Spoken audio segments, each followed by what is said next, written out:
Okay, let's see.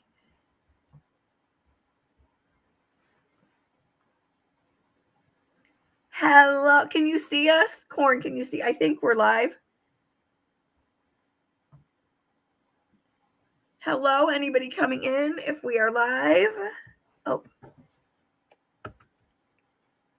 Oh, Nana's here. Corn is here. Okay. I think. Oh, we are. Woohoo. I had to check my. So now I have to see if I get sound feedback. I didn't. And if I could type today, because I said, hello, everyone.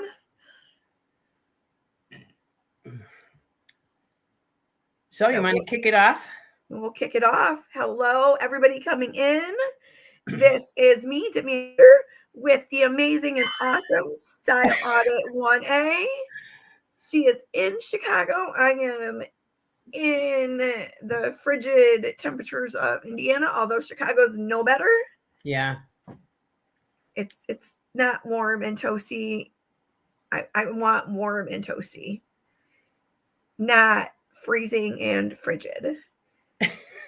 So we were talking behind the scenes and talking about different things. So I want it to be, we decided we want this to be light and energetic.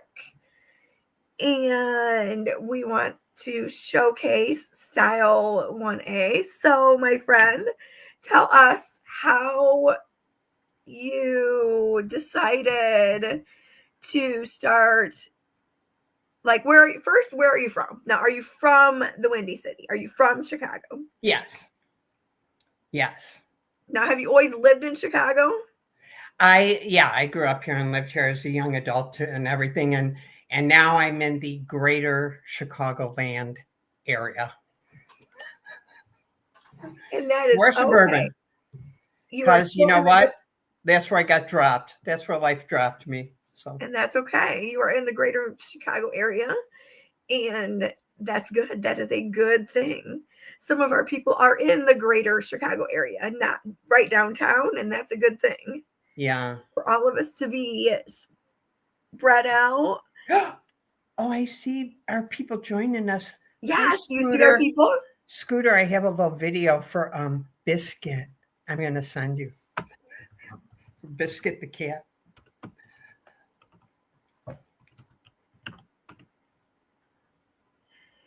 Woohoo! And we're winging this. This is only my third time doing this using StreamYard. And we were like working on things behind the scenes. And like, I was excited. And, you know, like, we're getting this figured out. We're making it work. Well, I have a long extension cord and a bunch of lamps. So at least there's light to see me. I don't know how. I wouldn't call it my studio space, but we'll get there. That might happen. I just have to apply myself. So, well, I'm hidden in my son's bedroom, so I don't have to hear the dogs. So we've joked around that if I do more of these or if I do whatever, we've got a little shed out back. As I was pointing to the shed out back, that if anybody could see, that I could turn it into my own little she shed. And in the winter, we're not doing that. It's a little too cold. So I'll just raid my son's room and it's all good. So do you want me to just say a few basic things about myself? So, yeah, so let's start with the basics that you want to share. Okay. I'm very happy someone asked to find out about me. You're important. Because there's more to me than you think. I think my perspective and reasons and style of protesting is pretty unique from what I've seen in the community. And I can tell you why I say that. And then perhaps I can tell you a little bit about how I even wound up here and got started. But you might think of me as kind of a Tory Magoo, but I was never in any kind of Scientology, okay? but generationally, and she's also from this area. She grew up here. And Oh, I that's just right. laugh when she talks about being a young thing and a hippie and hitchhiking out to California to go find, Scientology because of the great book. And, I would relate to a lot of that. Yeah. And, yeah, back then we used to do things like hitchhike across the country. So, You're going to be our um, Chicago Tory. huh? You're going to be our Chicago Tory. Well, yeah, that's hard shoes to fill. I don't know if I could ever live up to that, but what an honor. Um, so generationally, that's where I fit. Um, and knowing that, this is not my first time around in the world of protest. Ooh, you saucy little girl, you. Tell us more. I mean, if you just figure when I would have been a passionate young person or student, and many protests were going on in the world in the 60s and 70s. That world and that time was very different. Just one example. So the thing you usually see, the trial of the Chicago Seven and the Democratic Convention in the 60s, where everybody turned up to protest, and it's a rather famous incident. That environment, the mayor at the time, who forever will be known as His Honor, just automatically gave instructions to the police, and they were shoot to kill. So you see how it's a different world? We don't like confrontations and run-ins, especially people in LA and stuff, because they're working with their type of police situation. But now consider my young days of protest were quite a different type of situation. It was very aggressive. It was do or die in some situations. There were large mobs. And, if you have been around protest, you will, and we saw a few years ago, Black Lives Matter protests, things like this, you will just learn that there will be a group of some kind starting out to want a peaceful protest. Then come along, there will be agitators. Agitators are not activists. They're not protests. They're people in the group who, whatever, they think it'd be funny, and they throw a bottle. And you know what? That glass bottle hits somebody on the head, and you're 10 minutes away from a riot. Or people decide to make a determination that they don't want that protest movement to go well. So they join and look as if they're protesters, but they're really agitators, and they're there to attract trouble or get loud, get rowdy. And then after that come looters. Okay. And these are fringe random people who take advantage of a situation that has already gone bad. So those are the types of patterns you would always see, and you still see today in any kind of protest movement. You can look and see how that progresses step by step by step until it's kind of out of control if it's a large type of a group that's protesting. Now, we're just poor little pitiful individuals who have decided for whatever reason that was in our mind to go show up in front of a Scientology org and show our face and expose ourselves to real possible trouble and fair gaming and all kinds of things.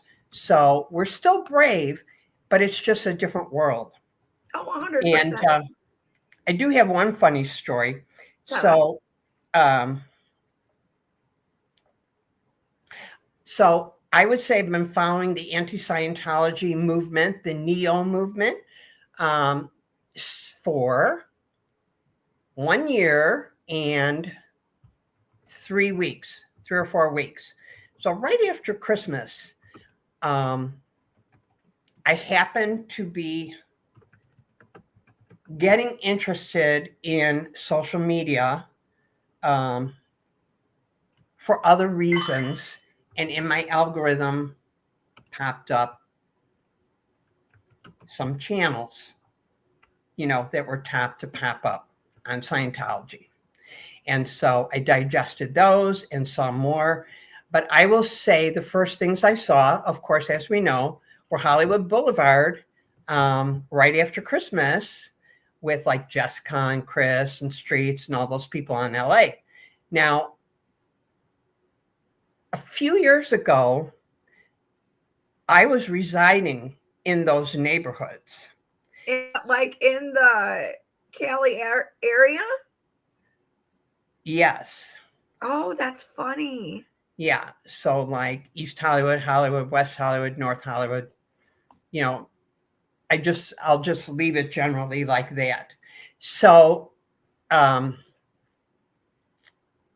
would be doing chores around the house, and I might be doing dishes or doing something in the kitchen or some chore.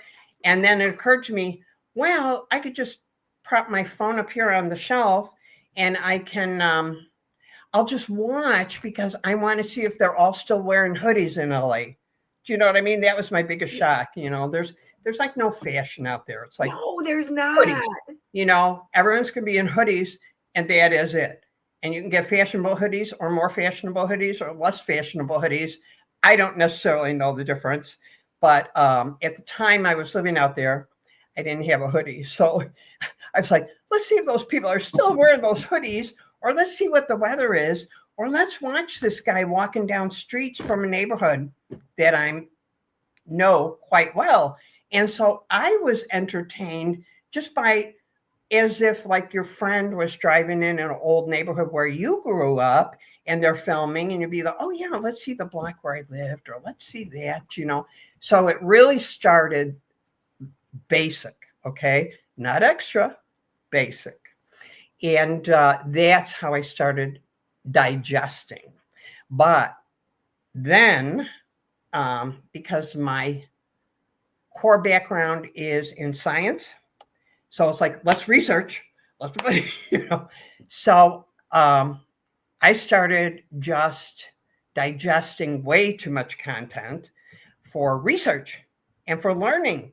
And I did learn things, and I was too scared to death to even consider showing my face or going out there until much later.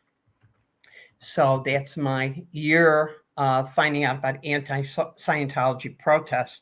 So I will say that to see what modern protesting was looking like, when I was out there, living out there, a close relation said to me, hey, there's going to be a protest.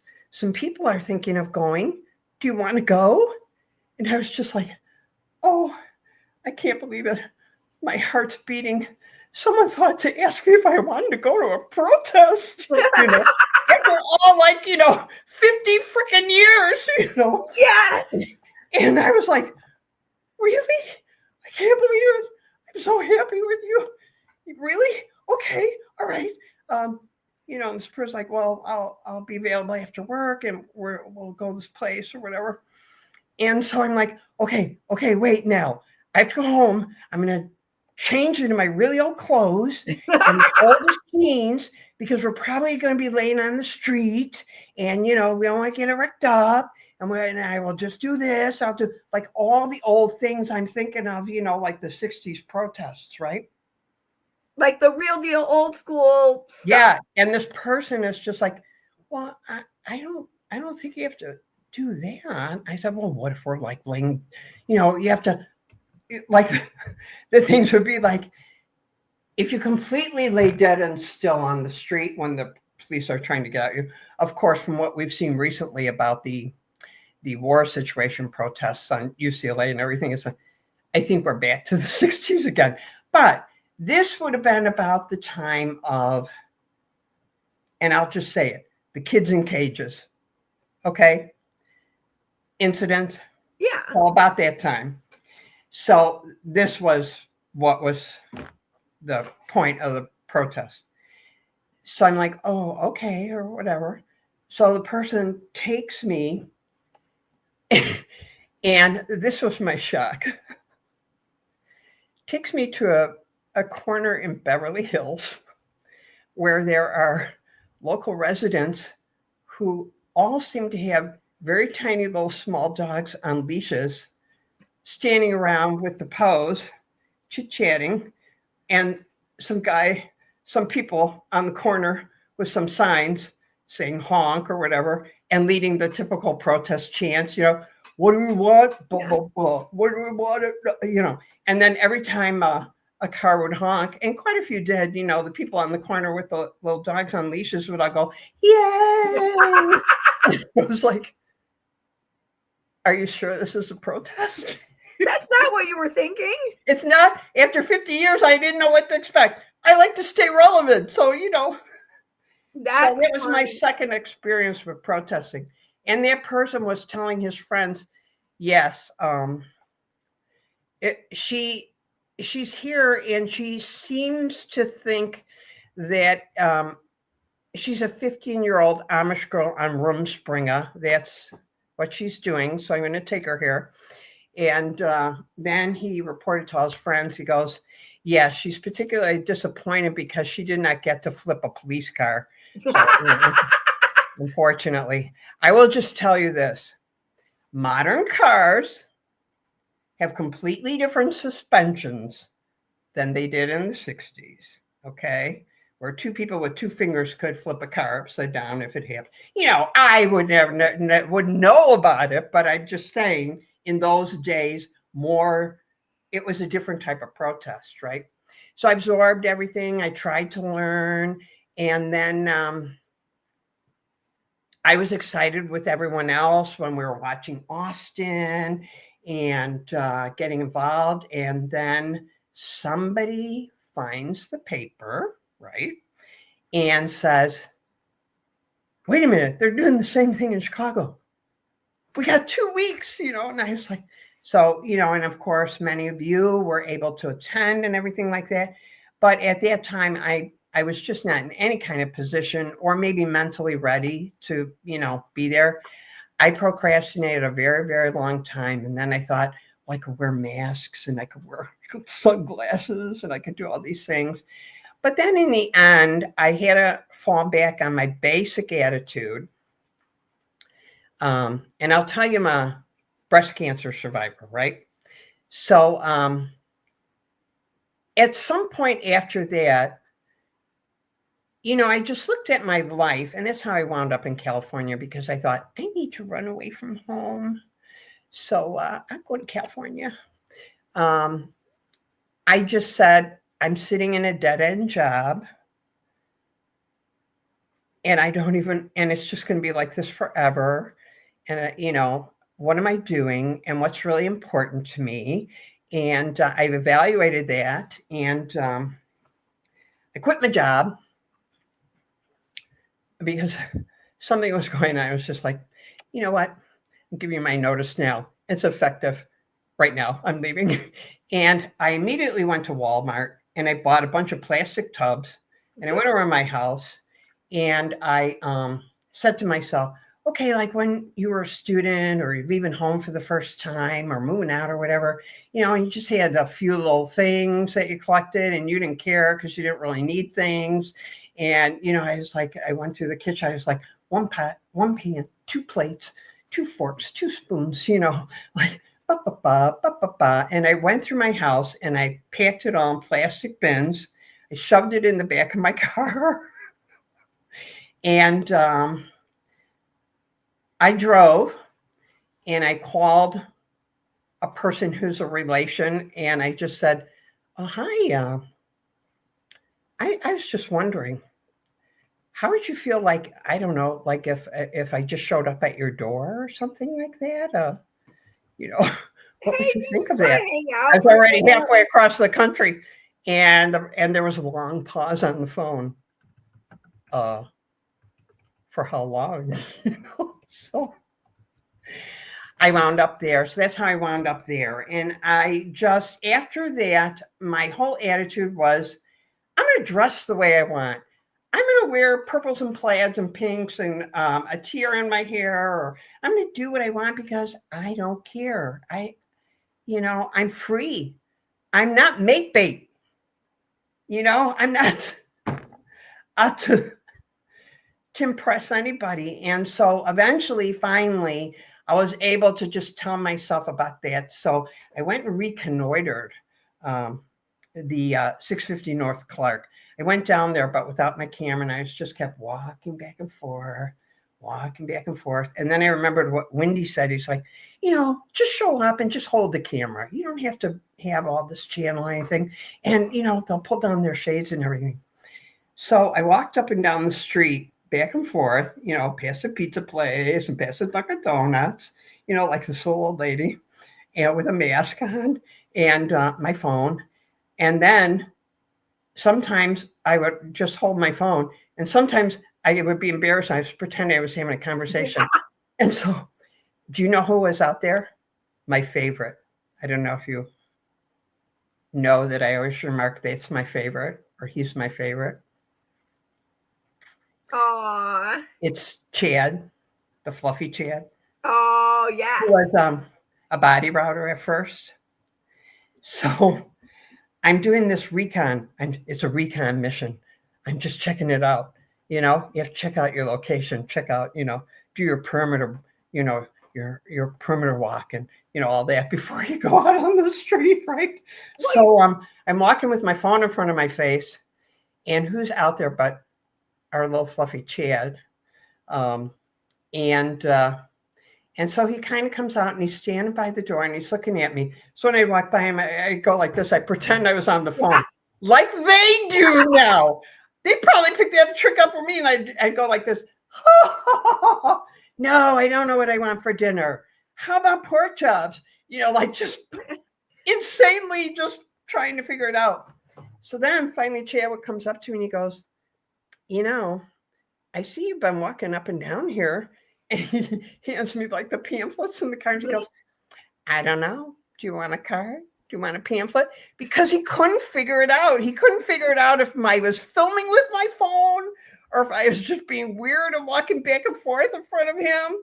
So he started to give me, a thing like, oh, here. I go, yeah, I like it. Tell me about it, And then another time I was down there and I happened to jump off the number 22 bus, the Clark Street bus, and the bus stop is just down towards that parking garage, I was gonna say it's just down over, right? Yeah.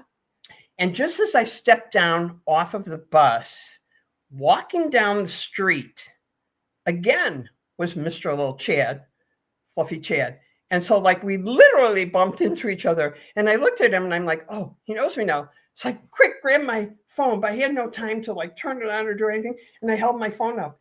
And he got toe to toe with me, toe to toe, this far away from my face. And it was so cute because I think he was just practicing it. I don't think he really had any heart for it. And I think he's like, oh, I think I'm supposed to do this. I'll try this. And he would ask me something and I just gave him a lot, I'm raised him from Chicago. I'm like, oh yeah, who wants to know?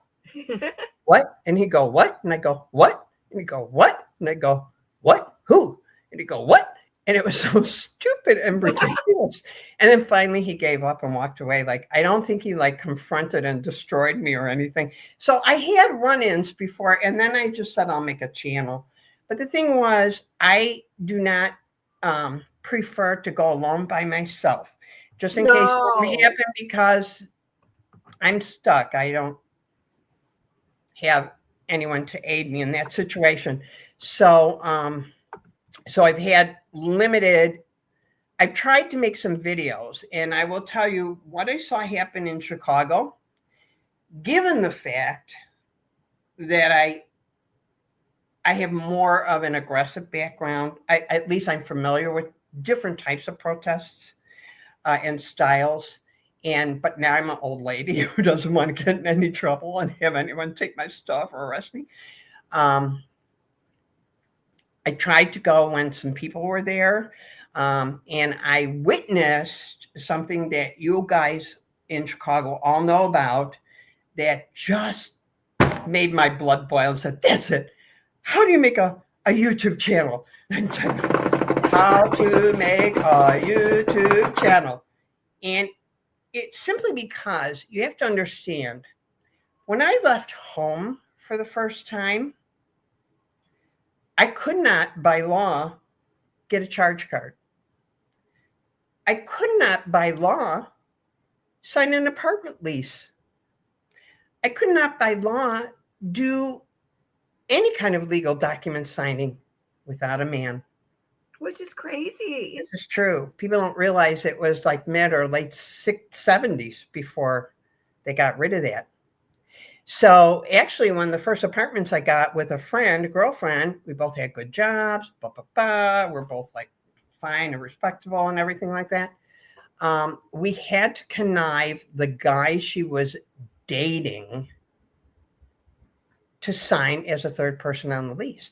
See, this was the world, right? So, and then that was unfortunate because at some point later, as we lived there, of course, they got into some fight to break up, and he was there at midnight banging on the door. Love you, lovers quarrel when you're I love you thing, right? And then we're like, oh, he's going, wake everybody up. We gotta get rid of him. Maybe he had a drink, or we're not liking this. And I'm like, we'll call the police. And when the police showed up, he goes, oh no, I'm on the lease. Oh yeah, because so you see, when I was young and left home, that was my world. So I witnessed something on the streets of Chicago being very feministic in my outlook, and being a breast cancer survivor, that outraged me. What? So I immediately tried to Google how to make a YouTube channel. And I would literally have tabs open on this really old computer that I have. And it would be like the how to and to do this. And then I'd be over on the YouTube and I'd be like, okay, number one, click this. And, it's been that much of a learning curve for me. And I may not have the fanciest things and animations and stuff, but I had to learn to do every one. So I'm proud of it. And my attitude, as I've kind of suggested, is, you know what? What's the best way to screw somebody? Meaning Scientology. Just have fun. Just have fun. They don't know what to do when you have fun, because I've noticed that they don't know what to do with anybody when you have fun. Right. And maybe if you wanted to share that slide, I don't know if you want to or not, but that's my objective. It's now that I've been brave and I've gone on the street and I had a arm twist a friend who could care less to coming with me. I'm like, really, I'll buy you a donut. You can sit in there just so I'm not alone. All right. So this is kind of my approach to protest. And I can speak more about it, but I've been doing all the talking. So, pretty soon, you'll be like, Kath, goodbye. We're stopping. No. I guess we have more people in here. I should be looking and everything. We do. We have 20 people. Yeah, you'll have to read Nick is here, and the Holy Rogue is here, and Corn is here, and Nana's here. Yes.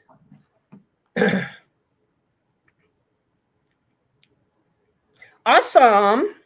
I'm excited. We got people here. Woo woo. Right. There's only a couple more things I want to say about myself, and then I really will shut up.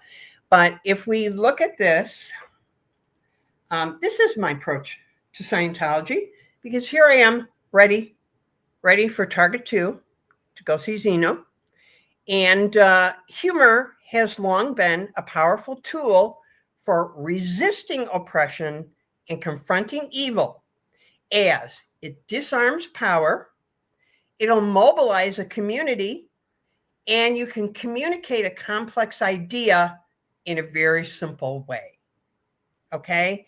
It's going to draw people in, and humor undermines oppressive forces by, again, exposing absurdities of that power group. They're oppressing people, and it's absurd, and you can point that out. You can rally people and get solidarity because you're having fun. They're laughing, or they're seeing now that you can call out to that scary fair gaming organization, and it's like, yeah, come on, and you can create a safe space for critique. So you can call out your real criticisms or problems in a way that people are enjoying, right? And people want to hear more. So that was my first slide. Okay, and then here is the second slide. Aw, look at that cute little yeah, he was in my video. He was down there right before Christmas. So again, as I am a joker and degrader, very low on the tone scale, satire is one particular type of humor, and it's not for everybody. Some people just don't get satire, but people who do enjoy it, right? And you'll find out in your life that it's really, really funny when they set it on the TV sitcom. But if you say it's somebody, it doesn't come off. But think of it that way. So satirical media outlets can highlight corruption, hypocrisy, human rights abuses, even if it's by powerful institutions. So you can combine investigative journalism with humor, and that will bring attention to big issues. And here's the thing about big issues. And I'll just pull out like the most common one: climate change. Psychologically, it's very, very, very hard to get your average person to care. I mean, they probably care, oh yeah, we should be good or help the environment, but to really care or have any interest or do anything, speak out about climate change, they're not going to. And that is because psychologically, a person can identify with some situation or condition that's happening to them or their friend or their neighbor that they can experience. But a huge impersonal concept is very, very, very hard for people to relate to. In other words, if, and another one we'll just pick up a commonly talked around, the price of gas is high. You had to fill up your tank, so gas was high. So you're now personally affected. So you're all about talking about gas is priced high. But racism, again, it's a concept, right? It's a high-flying ideal. Scientology, they abuse people. Well, it's more of a large concept, and it's difficult for people to care about it because psychologically it doesn't work that way. But satire is a good way. And you can only look at all the late night shows, right? The opening monologues and the different TV programs, that's all satire, right? There's a hot button issue from the news, but satire will take one point and exaggerate it so much it can be recognized as absurd exaggeration, but then there's something funny that you say about it to make it into a joke. So that's pretty much all I wanted to say about using humor. So again, in countries with authoritarian governments, or you really can't protest, you really can't speak out, you really can't do any of these things, like the Scientologists who are working there in those orgs. Some kind of comedian or some joking site or memes that get shared, all these things, they can criticize that powerful group, right? Whereas maybe you can't, stand up in certain places and countries. So that's all I wanted to say. Well, I love it. So my perspective in protest, and let's save the kids, right? Let's save the kids. It's a prime concept. I look around and I see that you ladies are there on weekends. So I figure that's covered. I'll go on a weekday when they're not there, right? A relay race, hand it off. Other people are doing this. What else needs to be covered? I try to do that. Unfortunately, things in my real personal life have kept me away from a lot of street protests, but those situations are no longer existing, so I'll be able to do more. When it's not freezing and like bitter cold Chicago. Right, yeah, yeah, exactly, common sense. I'll be able to do more, but yeah, so really an attack on a woman was the thing that's just like, I've had it now, leave the women alone, because now I'm an old dried up prune woman, right? You're not an old dried up woman. In society, people walk by me, people don't call anymore, people don't visit, I could sit here with this phone, I'll tell you, it'll be a year before I get a text or whatever, it's like, half the people I know are dead anyway. So the situation is, I experience a different type of oppression being a senior woman in society. So when I started out, these issues that we all had to fight against and protest against because we were women, kind of went away, and I led my life. And now I'm a single senior woman. I'm finding there are all kinds of things, again, that are oppressing me. And here's the number one. And if you're in the United States, and I'm well past 50, but the day you turn 50, you're midnight on your birthday, I guarantee you there'll be an AARP magazine in your mailbox. And so, you're just going to face different things. And what you're going to face is scams and fraud. So the same way that AARP, that's Association of Retired People, magazine is going to show up in your mailbox, you're going to start getting every scam in the world. You're going to get the emails, you're going to get the texts, you're going to get the phone calls, you're going to get every scammer continuously all the time. So when I see the elders being abused in Scientology, and I think that single senior women are huge targets daily 100% for scams, my interest is there. And it's like, let's dust it off. We'll get the old clothes and, we'll lay on the street and we'll do what we have to do. So that's my perspective. And I think that's a unique voice, because there aren't that many, maybe people of my generation, who are street protesting. But that is part of my focus.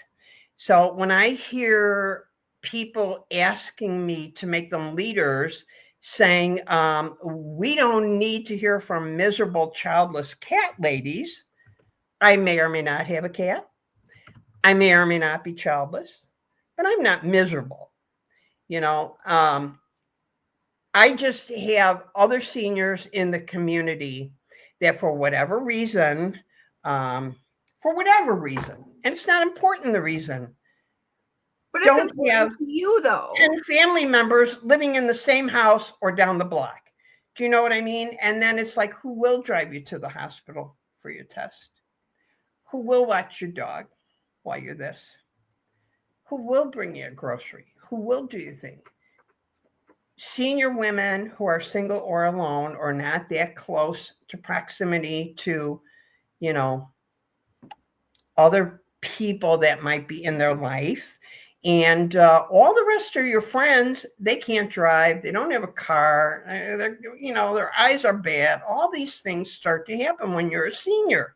So, once again, I feel it's a time for solidarity. Do you know what I mean? And I 100%. don't like scammers. No. It's simple. I don't like the scammers. Don't sign anything with the word arbitration. So, and I okay. held it up so close to that window, 2 inches.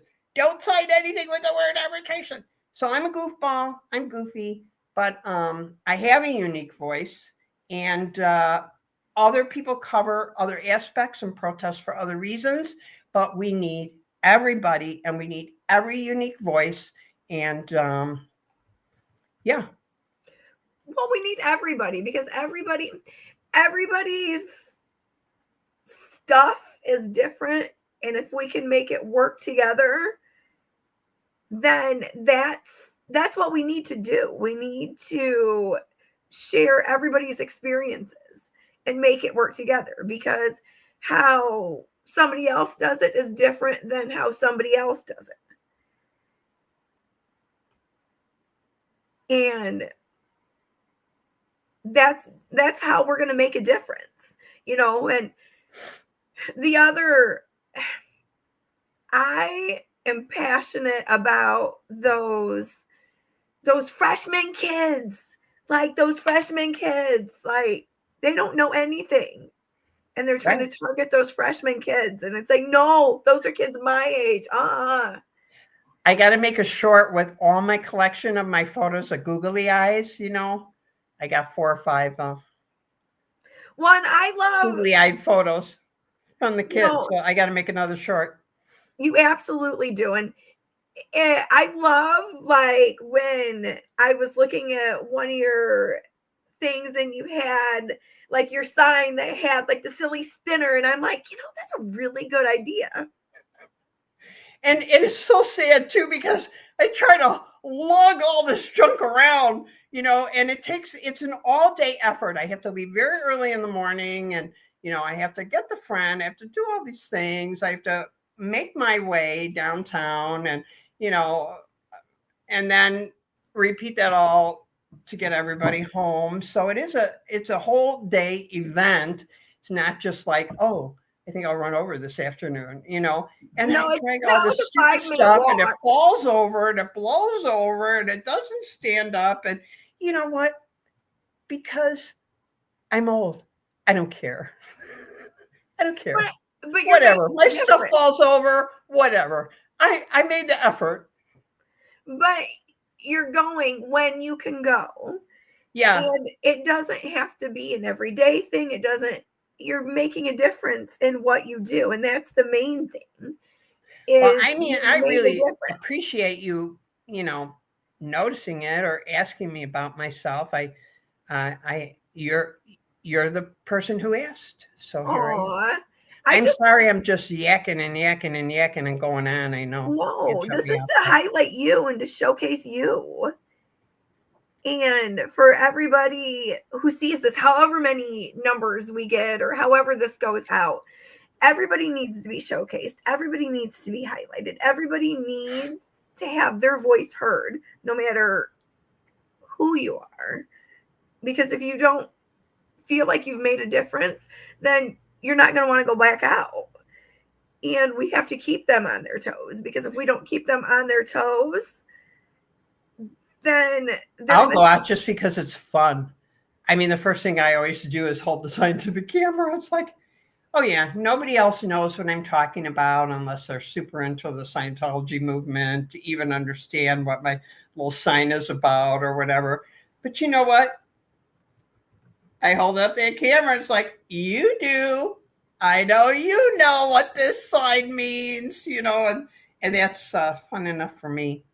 Well, it's like peekaboo, in some ways it's like peekaboo, I see you. Yeah.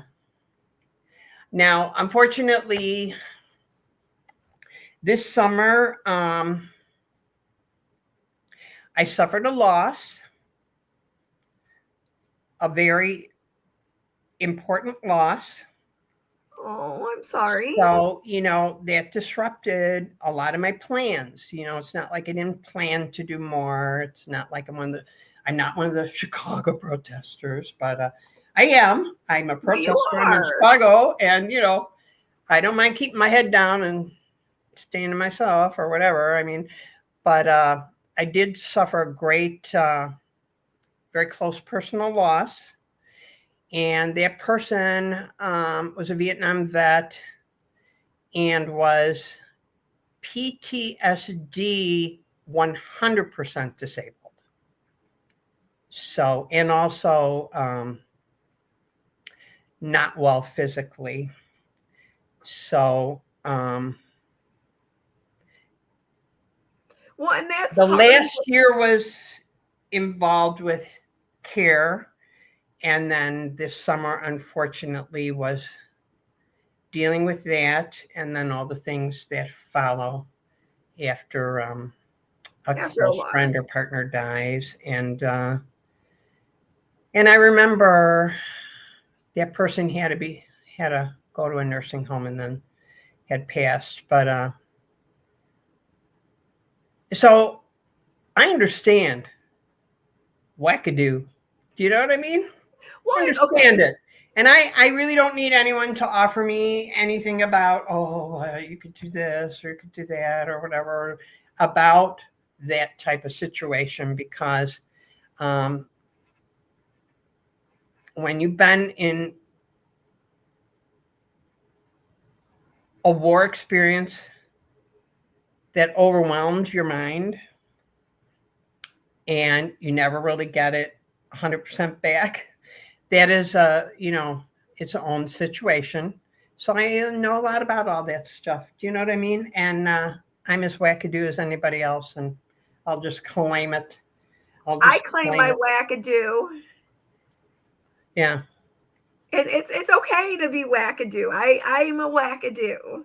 And I think in our own way, every one of us, however we go out and do what we do, we're our own versions of wackadoo. Because I mean, what how many other people go out and sit in front of a church and with signs or googly eyes or chalk or dressing in an inflatable?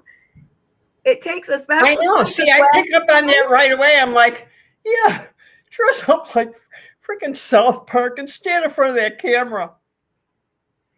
And it feels good. People should try it. It they feels really good. should. And watching the inflatables, those started as just kind of, they took a life of its own on. And again, it's making a difference.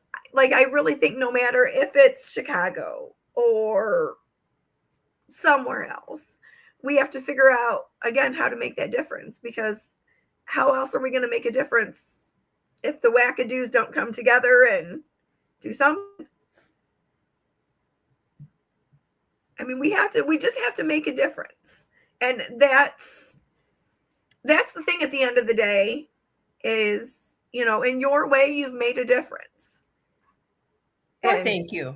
I know I don't have, I mean, I have some videos that took me almost a month to make, and they're 7 minutes, and I've only been down a few times, but I have not actually met any of you, except I did go to the literary lit fest. yeah, you met Helly and Nana. Never in, Yeah. and so people were there. Juanita was there, Wendy was there, Yeah.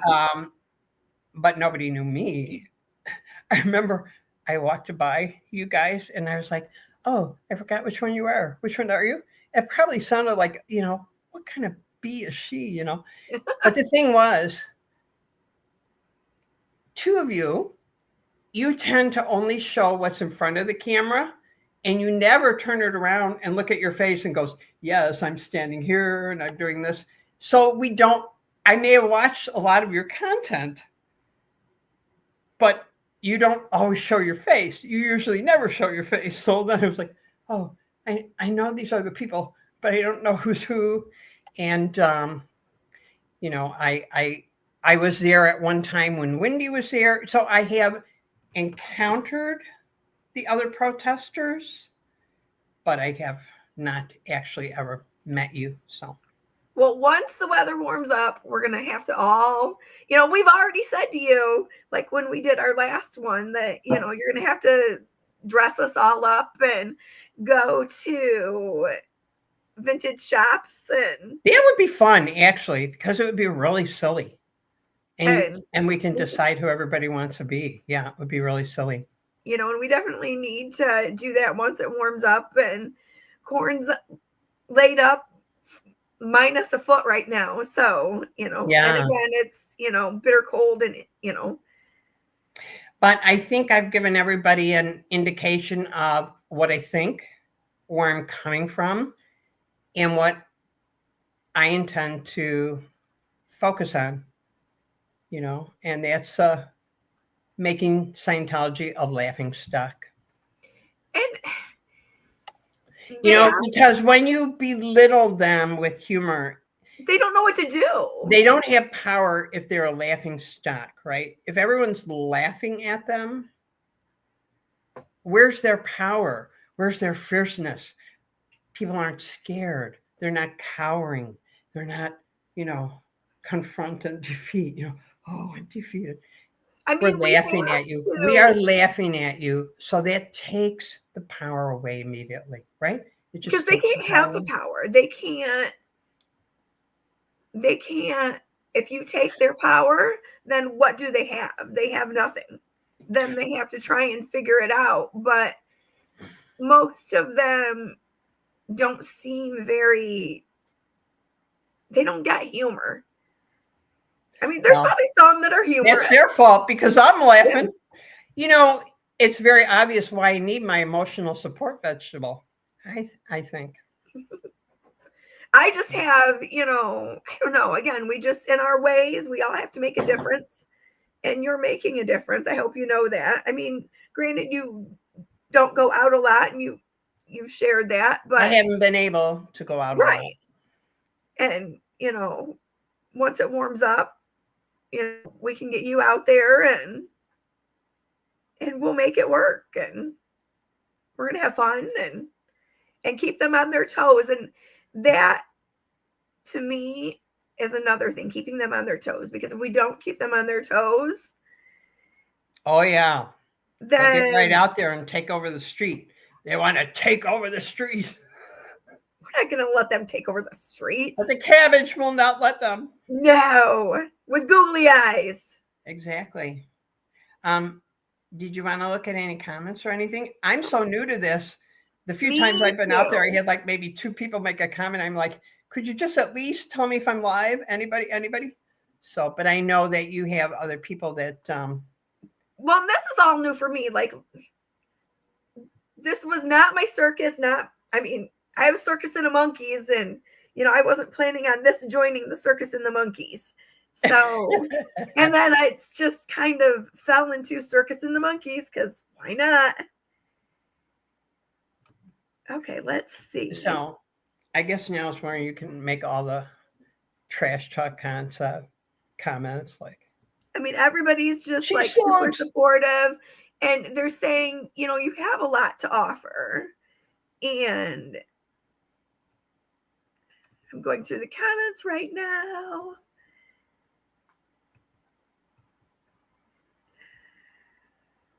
And again, this is new for me on the back. Usually I'm like on the back end, not this way on the back end. So if anybody has any questions, just holler them out for Style. I'm going to share her channel again. We want to make sure that we're sharing the love for everybody in Chicago, because if we don't share the love for everybody, then I'm seeing a lot of people that I encounter in chats and things like this. Oh my goodness, that was a learning curve. I didn't even know what a mod was. I didn't know what mod does. I'm going, what is a mod on YouTube? Or, what is a chat? I didn't even know there were chats. I was watching things for months before I even realized you could see a chat. And, I don't care who I might have watched. I don't care where I made a comment. I don't care where I shouldn't have, where I should have. The thing is, I watch for content because I'm interested in that content for whatever, for a certain reason. I need to learn about that, or, I might want to use that or something like that. I watch to learn how is this being done, or how does that work? And only lastly, I watch for entertainment, the engagement. It's like, okay, so you connect with, this personality or that type of thing. And so, I watch for all of those reasons, and a lot of times, what we watch or talk about, it might be for different reasons. It could be because we have loyalty. And, I asked AI to come up with a list of reasons why people watch content, things like that. And I'm going to be working a little on that. It was quite interesting, but it was nice just have it all laid out and see what AI would think. And so, of course, there's people who are bonded to personalities or bonded to a certain kind of content because they enjoy it. Bonded to correcting people, bonded to this, bonded to that, whatever. And then there are people who you just are entertained by it. And, they could be like travel videos, cooking videos, all those things, that's what entertains you. So there's a lot of reasons to watch content.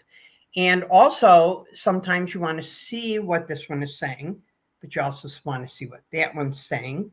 And then you just might say, yeah, I'm having a long hot bath and I'm reading a book for 4 days. Don't call me. And that's okay. I'm off the screen. Leave me alone. I go off the screen a lot because, I just feel that's what I need to do, And that's okay.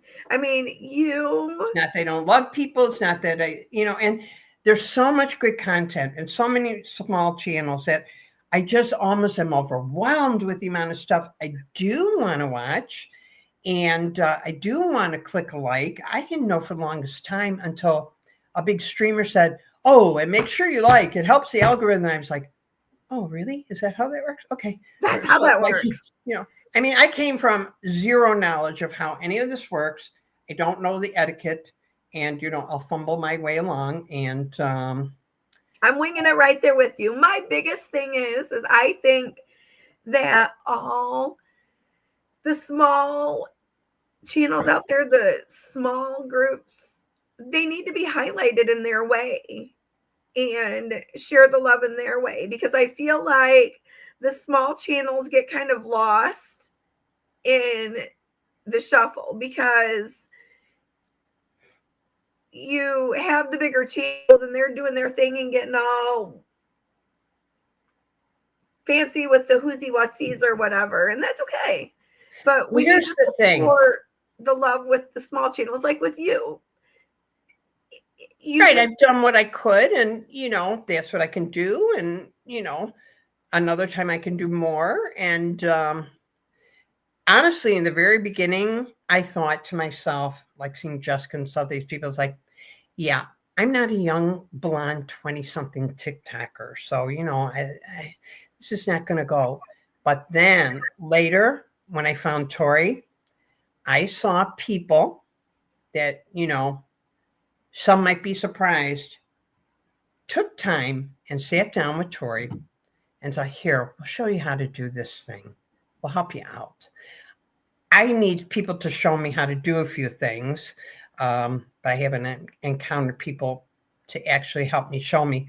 But that gave me confidence. And I thought, well, if these young ones or these hothead ones or this one or that one or the big one or the little one, if they did not blow Tori off or, ignore and said, oh no, we'll help you.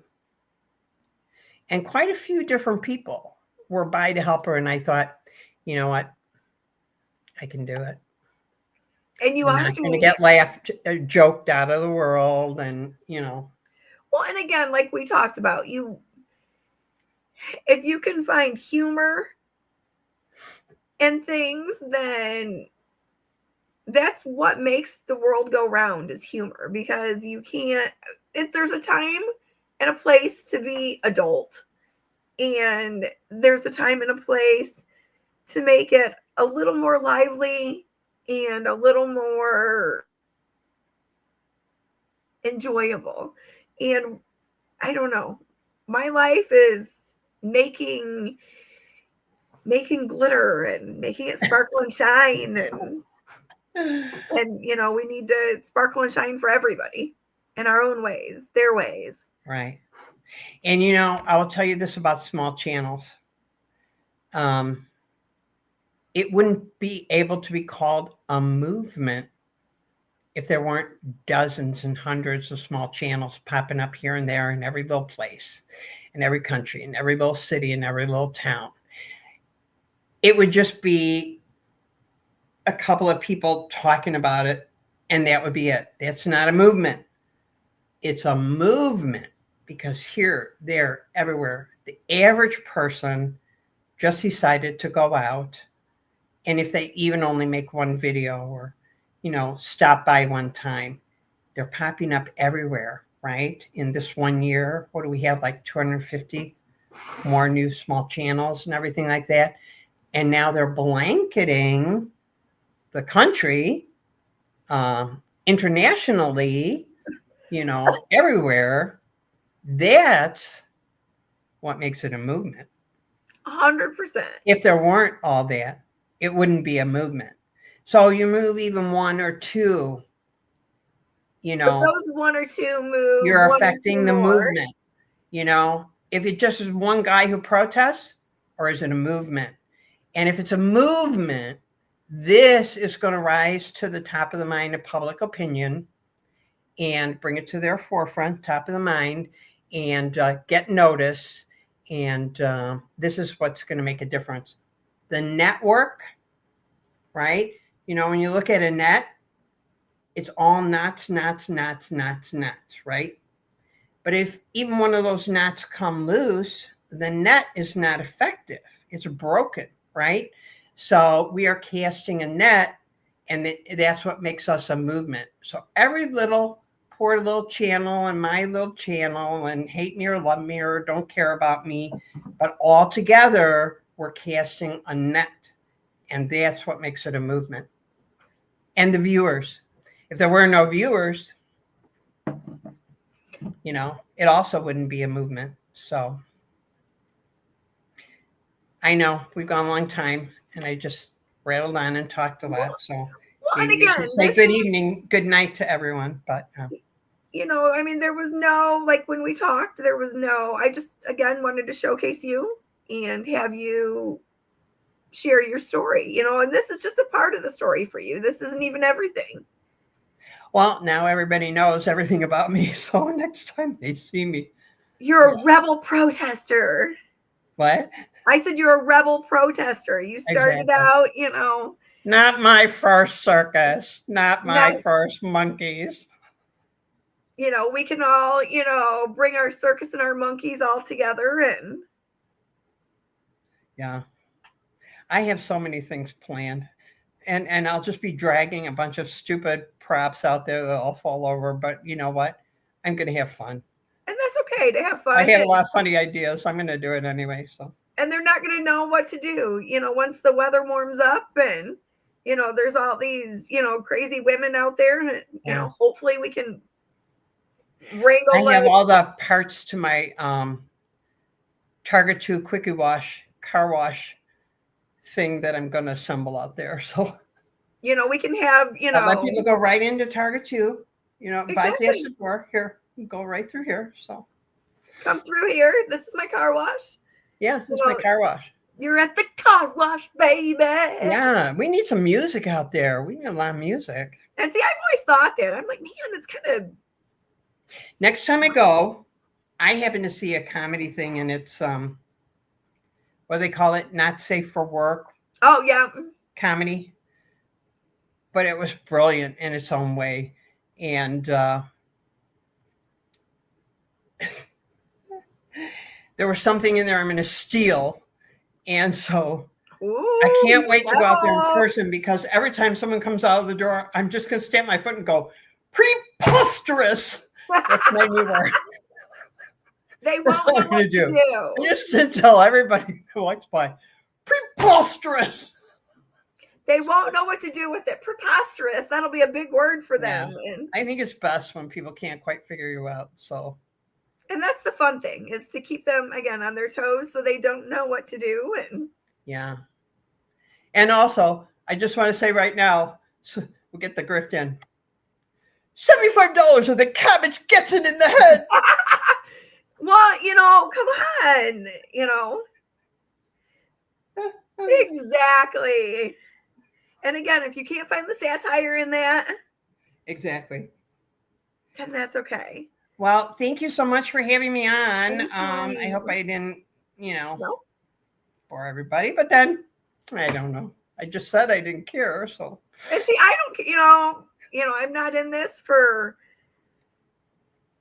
anything. I just want to make sure that everybody feels special. And well, thank you very much. I want to thank you very much for reaching out and just saying, hey, would you come on?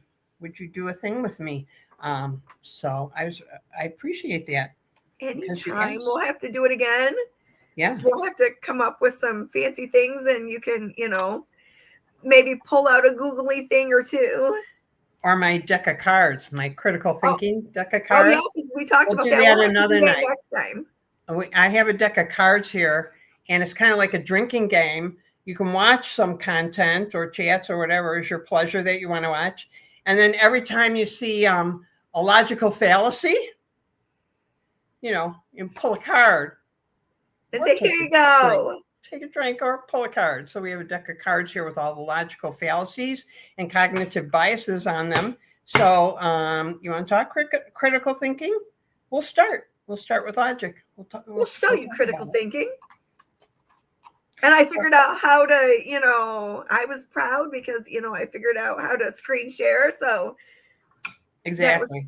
That was exciting. So, but we'll have to definitely do something again, and you'll get your cards out. And well, thank you very much again. Probably this is going to be good night. And anybody else who's stuck in a cold winter situation and wants a podcast, I am trying to learn, and she's ahead of me. I'm her guest, so I'm also going to try and do it myself as well.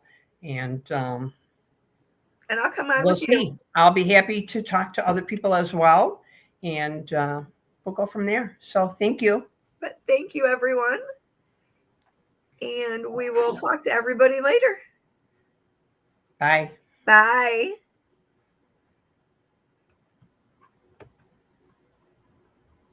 Okay, I think